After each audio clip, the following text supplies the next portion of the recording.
네, 안녕하십니까.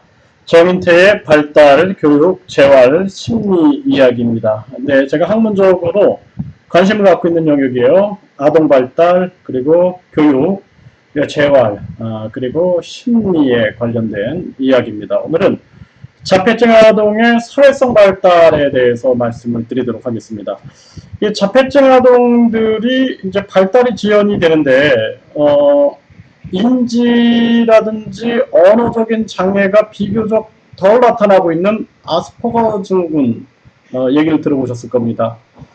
그리고 뭔가의 특징, 뭔가의 하나의 특징이 있는데 그 특징이 굉장히 재능적으로 뛰어나요. 뭐 피아노를 친다든지 그림을 그린다든지. 그런데 이 아동들의 공통점은 사회성 발달은 다 같이 떨어지고 있다는 것입니다. 제가 대학이나 대학원에서 끊임없이 이러한 어떤 그 융합된 학문을 탐구하는 게 제 목적이었는데, 그런데 서양 학문들은 모든 걸 나눠놓는 거예요. 그래서 병원도 보면 어때요? 정신과, 안과, 내과, 이비인후과, 뭐 외과, 뭐 정신과, 신경과, 뭐 이런 식으로 계속 나눠놓고 있는 게 서양 학문의 특성이다라고 볼 수가 있습니다. 그런데 동양 학문들은 모든 걸 하나로 생각하고 있는 거죠. 융합된 학문의 세계를 전개하고 있는 겁니다. 그래서 한의학에서는 한의사가 전체를 하나로 보고 이렇게 접근하고 있어요. 전체를 하나로 보는 접근 방식입니다. 이것이 동양과 서양의 차이다라고 말씀을 드릴 수가 있습니다.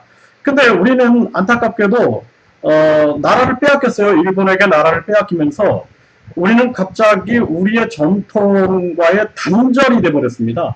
그리고 그 이후에 우리가 그 광복 직후에 보면은 이제 서양의 제국주의가 밀려 들어오면서 당연히 서양의 제국주의 입장에서는 자기들의 문화와 학문들을 계속 보급하려고 할 수밖에 없습니다. 그 속에서 우리의 학문은 자연스럽게 그냥 서양화돼 버린 것이죠. 그래서 우리의 어떤 전통적인 학문들, 이런 학문들과 서양의 학문이 융합이 돼서 학문이 발전돼 나가야 되는데 그러지 못하고 우리의 학문들은 일방적으로 소멸돼 버리고 서양 학문이 지배되는 그러한 학문의 세계가 만들어질 수밖에 없었던 것입니다.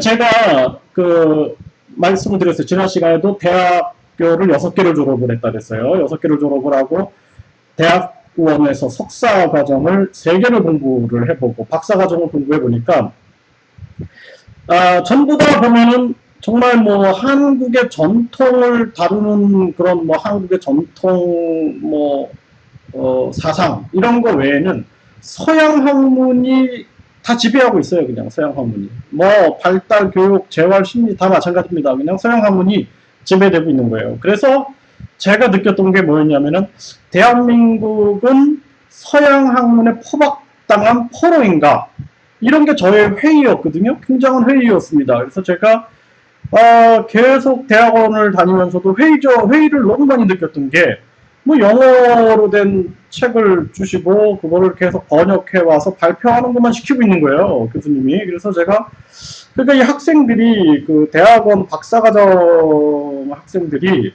이거를 돈을 주고 이제 다른데 번역 이렇게 그 해주는데 맡겨요. 돈을 같이 이렇게 모아가지고 맡겨서 이런 일을 하는데 제가 회의가 굉장히 많이 들었습니다. 그래서 이게 그 학문을 할 때 물론 뭐 영어도 굉장히 중요하고 제가 영어 공용화 정책도 글로벌 정책에서 얘기를 하고 있는데 학문을 할 때 중요한 측면들은 뭐냐면 깊이 있는 사고거든요. 깊이 있는 사고를 통해서 뭔가를 성찰하고 뭔가를 창조하고 해야 되는데 이 한국의 교육에 제가 경험한 거예요. 제가 경험한 교육을 보면은 참 이게 자칫 잘못하면 앵무새가 되지 않겠는가. 예? 그래서 심지어는 저희 그 한 박사 동기가 무슨 얘기를 했냐면은 자기 친구가 그 일본에서 유학을 하고 했는데 논문을 이렇게 한국식으로 계속 뭐 참고문헌 달면서 이렇게 짜집기식으로 막 이렇게 쓰니까 교수가 그 논문을 집어던졌다 그래요. 집어던지면서 하는 얘기가 네 생각 어딨어? 네 생각은 네 생각 없잖아.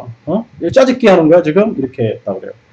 그래서 우리가 자기의 생각, 주체적 생각을 가지고 그 생각을 정리하고 이런 것이 굉장히 부족한 게 현실입니다. 그래서 좀 안타깝다라는 생각이 많이 들었어요. 그래서 저는 제가 책을 굉장히 많이 썼어요. 뭐 수십 권의 책을 제가 집필해서 교보문고에 제 책을 검색을 하실 수가 있을 텐데, 자폐증도 보면은 이론이 서양 학문에서 들어와가지고 우리가 여과 없이 받아들인 거예요. 이거를 비판하려고 하지 않아요. 그래서 제가 자폐증의 허구와 진실 그리고 과학적 해석이라는 책을 집필해갖고 카너의 자폐증 이론을 다 비판해버렸거든요.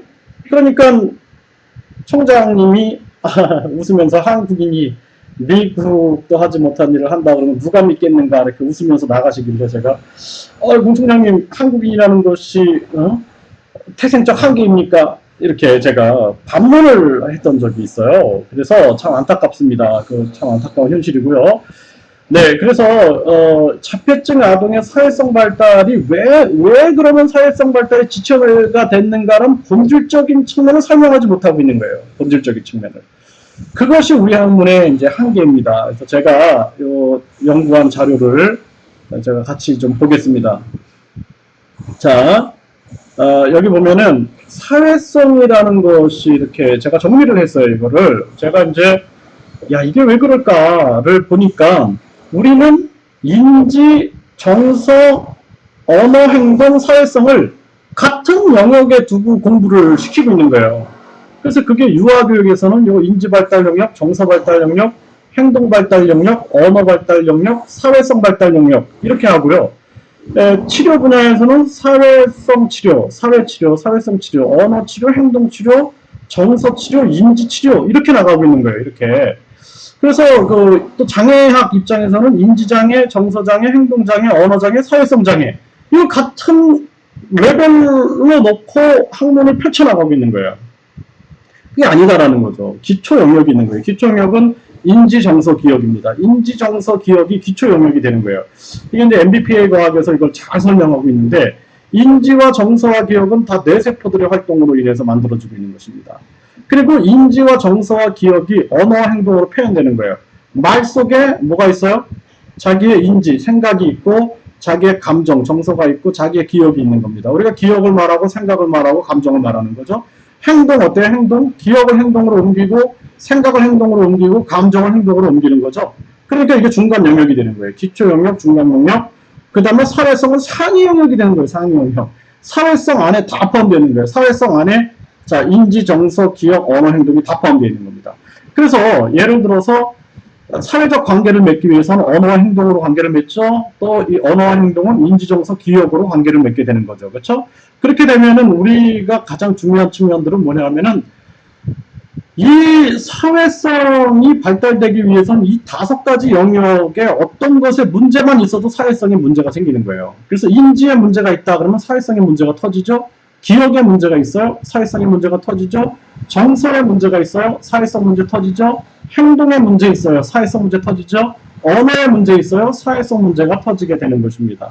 그래서 자폐성 장애 아동들이 사회성 발달이 다 지체가 되고 있는 게 뭐냐면 언어와 인지에는 문제가 없는 아스퍼거 증후군 아이들이 정서 발달이 잘 안 돼 있는 거예요. 정서 발달. 그럼 당연히 사회성 발달에 장애가 나타나게 되는 것이고, 그 다음에 서번트 장애 같이 뭔가 재능을 보여주는 이런 자폐성 장애의 한 영역은 이 아동들이 뭐 어떤 기억력은 좋은데, 기억력은 이렇게 좋은데, 이 어떤 인지력도 좋은데, 정서적인 발달이 일어나지 않는다. 그러면 이 언어와 행동에서 정서가 나타나지 않는 거예요. 그래서 당연히 사회성에 장애가 생길 수밖에 없는 것이죠. 네, 이렇게 해서 우리가 발달의 영역을 기초 영역, 중간 영역, 상위 영역으로 구분해서 접근하면은 자폐성 장애 아동들이 왜 사회성 장애가 나타나는지에 대해서 이해할 수 있고, 사회성 발달을 위해서는 어떻게 해야 돼요? 그래서 이 5가지 영역을 골고루 발달을 시켜서 조화와 균형 있게 발달을 시켜야 되는 것이 가장 중요한 것입니다. 그렇게 했을 때 사회성 발달을 이뤄나갈 수 있다는 것이죠. 제가 꿈꾸고 있는 그러한 학문은 뭐냐면요. 대한민국의 학문이 세계를 주도하는 거예요. 이것이 이제 제가 꿈꾸고 있는 학문입니다. 그래서 제가 MBPA 과학을 창안을 했고, 본 영상은 대한민국 교육부 사단법인 국제 MBPA 학문 진흥협회와 함께하고 있습니다. 네, 여러분들 도움이 되셨다면 좋아요, 구독 눌러주시고요. 궁금한 점은 질문해 주십시오. 그리고 제가 답변을 해드리고 또 더 좋은 영상을 만들어서 여러분들께 제공해 드리도록 하겠습니다. 네, 감사합니다.